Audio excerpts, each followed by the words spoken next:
بسم اللہ الرحمن الرحیم۔ حضرت بلال رضی اللہ تعالیٰ عنہ فرماتے ہیں، میں نے سردی کی ایک رات میں صبح کی اذان دی لیکن کوئی آدمی نہ آیا۔ میں نے پھر اذان دی لیکن پھر بھی کوئی نہ آیا۔ اس پر حضور صلی اللہ علیہ وآلہ وسلم نے فرمایا، اے بلال رضی اللہ تعالیٰ عنہ، لوگوں کو کیا ہوا؟ میں نے عرض کیا، میرے ماں باپ آپ پر قربان ہو، سردی بہت زیادہ ہے، اس وجہ سے لوگ ہمت نہیں کر رہے ہیں۔ اس پر حضور صلی اللہ علیہ وآلہ وسلم نے یہ دعا فرمائی، اے اللہ لوگوں سے سردی دور کر دے۔ حضرت بلال رضی اللہ تعالیٰ عنہ کہتے ہیں، پھر میں نے دیکھا کہ لوگ صبح کی نماز میں اور عشاء کی نماز میں بڑے آرام سے آ رہے ہیں، انہیں سردی محسوس نہیں ہو رہی، بلکہ کچھ لوگ تو پنکھا کرتے ہوئے آ رہے تھے۔ حضرت عبد الرحمن بن ابی لیلہ رحمۃ اللہ علیہ کہتے ہیں، حضرت علی رضی اللہ تعالیٰ عنہ سردیوں میں ایک لنگی اور ایک چادر اڑ کر باہر نکلا کرتے تھے، اور یہ دونوں کپڑے پتیلے ہوتے تھے، اور گرمیوں میں موٹے کپڑے اور ایسا جبہ پہن کر نکلا کرتے تھے جس میں روئی بری ہوئی ہوتی تھی۔ لوگوں نے مجھ سے کہا، آپ کے ابا جان رات کو حضرت علی رضی اللہ تعالیٰ عنہ سے باتیں کرتے ہیں، آپ اپنے ابا جان سے کہیں کہ وہ حضرت علی رضی اللہ تعالیٰ عنہ سے اس بارے میں پوچھے۔ میں نے اپنے والد سے کہا، لوگوں نے امیر المؤمنین کا ایک کام دیکھا ہے جس سے وہ حیران ہے۔ میرے والد نے کہا، وہ کیا ہے؟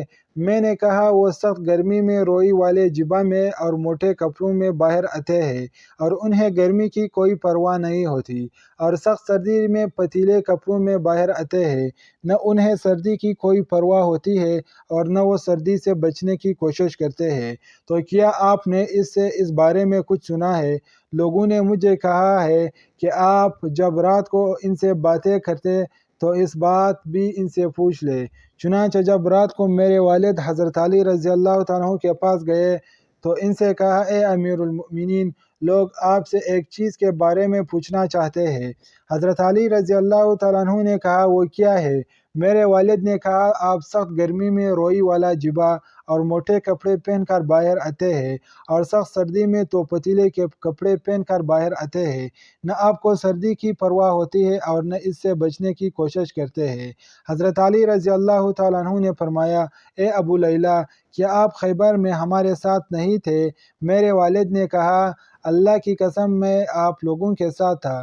حضرت علی رضی اللہ تعالیٰ عنہ نے فرمایا، حضور صلی اللہ علیہ وآلہ وسلم نے پہلے حضرت ابوبکر رضی اللہ تعالیٰ عنہ کو بھیجا، وہ لوگوں کو لے کر قلعہ پر حملہ آور ہوئے لیکن قلعہ فتح نہ ہو سکا، وہ واپس آ گئے۔ حضور صلی اللہ علیہ وآلہ وسلم نے پھر حضرت عمر رضی اللہ تعالیٰ عنہ کو بھیجا، وہ لوگوں کو لے کر حملہ آور ہوئے لیکن قلعہ فتح نہ ہو سکا، وہ بھی واپس آ گئے۔ اس پر حضور صلی اللہ علیہ وسلم نے فرمایا، اب میں جھنڈا ایسے آدمی کو دوں گا جسے اللہ اس کے رسول سے بہت محبت ہے، اللہ اس کے ہاتھوں فتح نصیب فرمائے گا، اور وہ بگوڑا بھی نہیں ہے۔ چنانچہ حضور صلی اللہ علیہ وسلم نے آدمی بھیج کر مجھے بلایا، میں آپ کی خدمت میں حاضر ہوا، میری آنکھیں دکھاری تھی، مجھے کچھ نظر نہیں آ رہا تھا۔ حضور صلی اللہ علیہ وسلم نے میری آنکھوں پر اپنا لعاب لگایا اور یہ دعا کی، اے اللہ گرمی اور سردی سے اس کی حفاظت فرما۔ اس کے بعد مجھے نہ گرمی لگی نہ سردی لگی ہے۔ ابو نعیم کی روایت میں یہ ہے کہ حضور صلی اللہ علیہ وسلم نے اپنی دونوں ہتھیلیوں پر لعاب لگایا اور پھر دونوں ہتھیلیاں میری آنکھوں پر مل دے اور یہ دعا فرمائی، اے اللہ اس سے گرمی اور سردی دور کر دے۔ اس ذات کی قسم جس نے حضور حق دے کر بھیجا ہے، اس کے بعد سے آج تک گرمی اور سردی نے مجھے کچھ تکلیف نہیں پہنچائی۔